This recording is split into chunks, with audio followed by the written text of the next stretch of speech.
Been around the top queffers in my city. Road or the walk, there's no pressure for me really. Tackers them my city, up the retters for my killie. One phone call will have the steppers on a milli. Fighting my demons, trying to tame the bang and rimmy. Yo, you don't know it's the boy S, Southwest S, SV. Rich life in this ghetto environment. Ghetto environment, I keep doing that.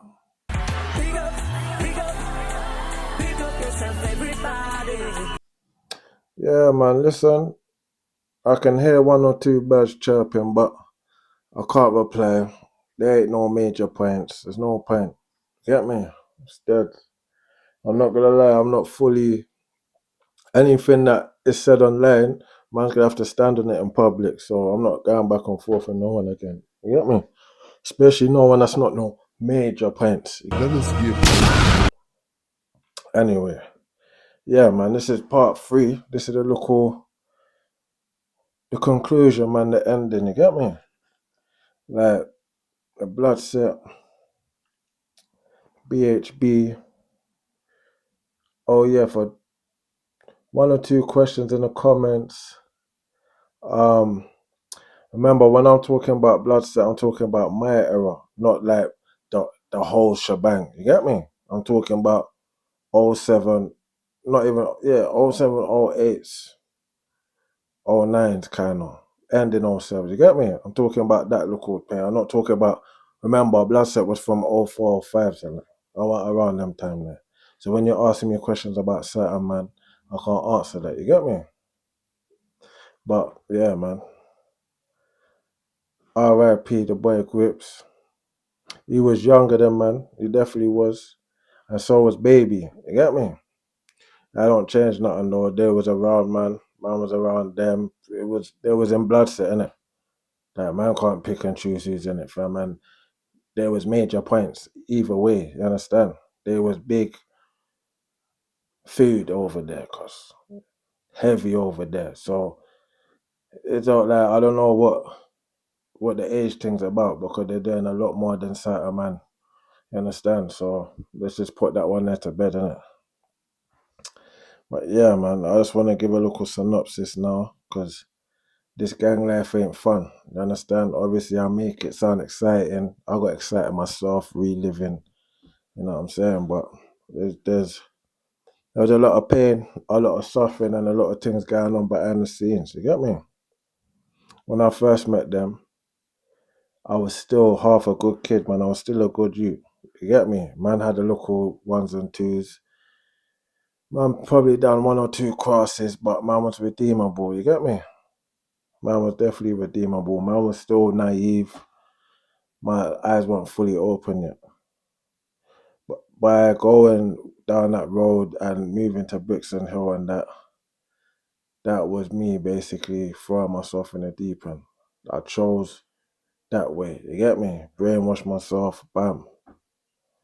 As the spectrum issue, you get me? I had to make certain choices in my head and I charged it to the game. You get me? It's like anytime you leave the yard with a machine, like, you get me? The sheen, a man might be paro, but not me, bro, because I've already charged it to the game. You get me? It's just something that how my brain processes things, innit? That's why a man will see man and never even know that it's about, because I wouldn't act any different. It's normal. You get me? Like, I'm not gonna act up or act by me when there's jakes or freeze up or any kind of thing, because man's already charged it. You get me? I've made my peace. Do you know what I mean? And that's why it's so mad for me, and I need to get this therapy, because I can't go through life doing it. I'm 38 now. I can't keep going through life, my 40s and my 50s, charging it to the game. You get me? Just moving reckless, impulsive. But at that age, it definitely was one of my coping mechanisms. You get me? But when I got round there, I started to realize, wow, like, you're not the only one struggling like that. Like, I see the man them struggling. You get me? We all went through sufferation and trials and tribulations together. We had to climb out of the crab bucket together, the barrel. You get me? We tried to make a go of it. Definitely did, man. But some of them still going strong. T-Rev, Bud. Big up yourself. You get me? I see Chip out there as well. See 1 or 2 man out there, man. Keep pushing. You get me? But you see, that's when I first made the transition to like Lambeth and that.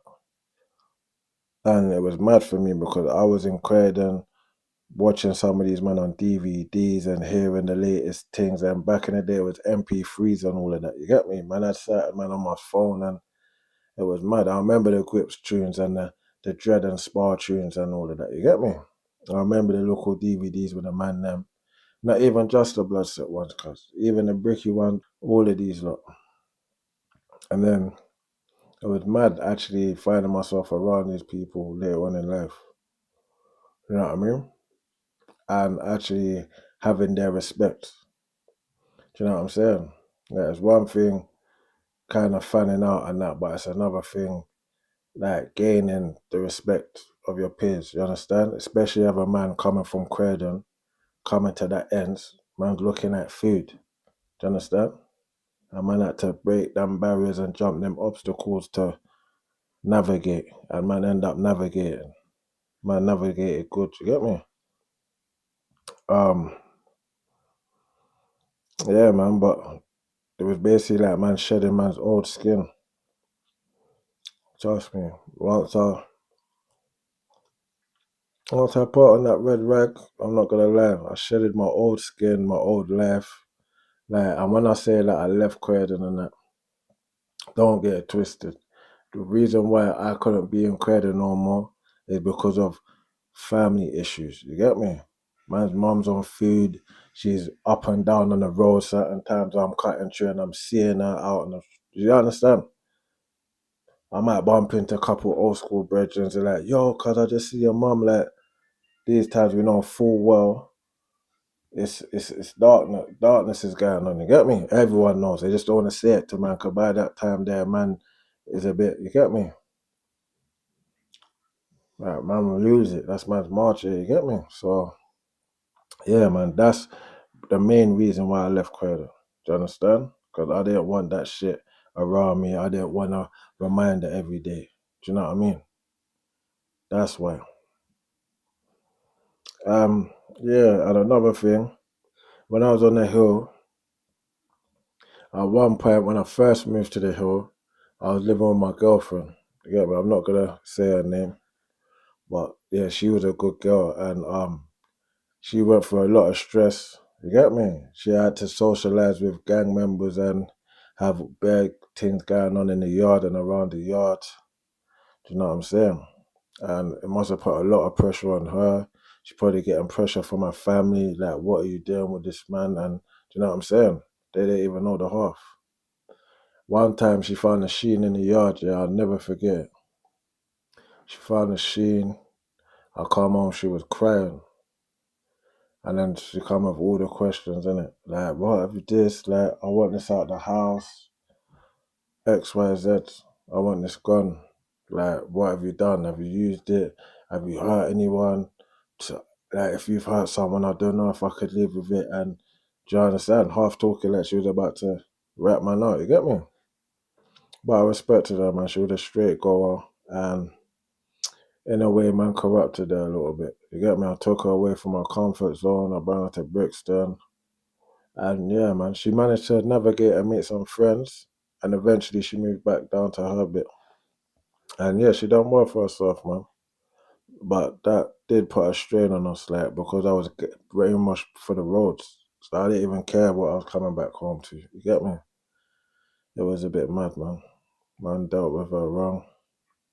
Man dealt with a load of people wrong. At that time there, if you wasn't a gang member or you wasn't on any type of smoke, like, man weren't really interested. Lost out on a lot of old school friendships, a lot of school childhood friendships because I felt like they wasn't, do you understand? And at that time, man only rated badness. And yeah, man, I let that get a hold of me. And yeah, man, I feel the effects today. Do you know what I mean? Yeah, most of my pals now are pals from later on in life, and they know me a certain way. Do you understand? So it's hard for me to go back and be Israel again. Do you know what I'm saying? When I'm just known for one thing, and do you know what I mean? I don't know, man. I can't explain it. But this thing ain't sweet, I'm telling you. Like, it might look glamorous when you're running up a bag, running up a check, or squaring 2 pints, and your name's in the streets, and the gal them want to know you, and all these things, innit? But see, when you get older, my age, and you're still stuck, like, I've been in and out of jail, so, bro, I don't feel my age.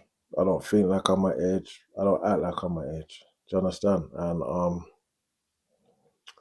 when I do, and I come across half normal and half articulate, I'm trying. Do you understand? And I'm trying hard. And so it's a lot of effort. You might not see it, but trust me, I'm putting in a lot of effort. Every day I got to take a step at a time. Do you know what I mean?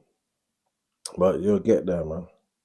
But you see what? This gang thing, we need to bring it back to communities. You get me? Instead of like, what's the word?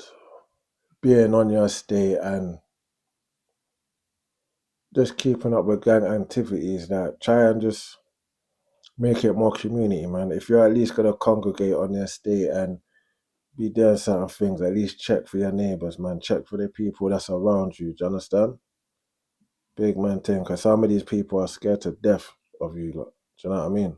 They live in your, they probably watch you grow from yay high, but they see how you're going on, they've heard 1 or 2 things, and they don't feel like they can talk to you no more.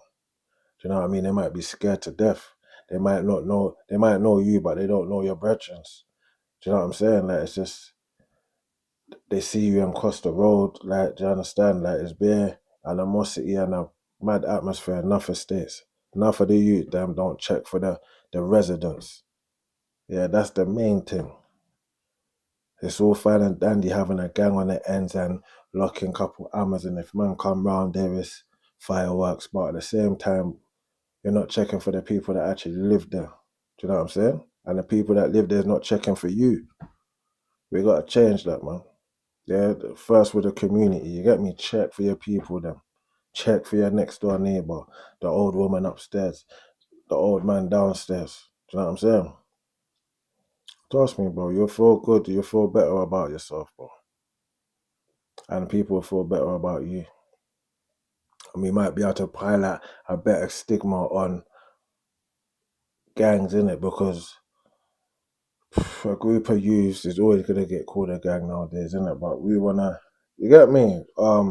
We need to water that down, man. Not every gang is gangsters and on gang activity and that. Do you know what I mean? And even if you are, tidy it up a bit, man. Just tidy it up a little bit, bro. Come on, man. Because gangsters back in the day, fair enough, but they used to check for their loved ones and check for the community. Like, properly, not just, that man from over there can't come over here. Do you know what I mean? Big man thing, man. It's etiquettes. We gotta do this and keep it a bit classy, bro. Yeah? But yeah, that's me. Quick little vid today. SV. This was part 3 of the add-on of the Bloodset BHB thing. Everyone that was Bloodset or affiliated, Bird Gang, T-Block, everyone, yeah? Original Bird Gang, Stretton Bird Gang, everyone affiliated. Big up yourself, you get me? I might have come across you, I might have been a bit late. I'm not too sure, is it? But yeah, props to you lot anyway, yeah? That's it. Life in this ghetto environment. SV. Sure. Been around the top quaffers in my... Even when I didn't, Donny thought I bring it with me. Pure shower stances when the man them see me. They know about the dog, guess I blanks them gimme.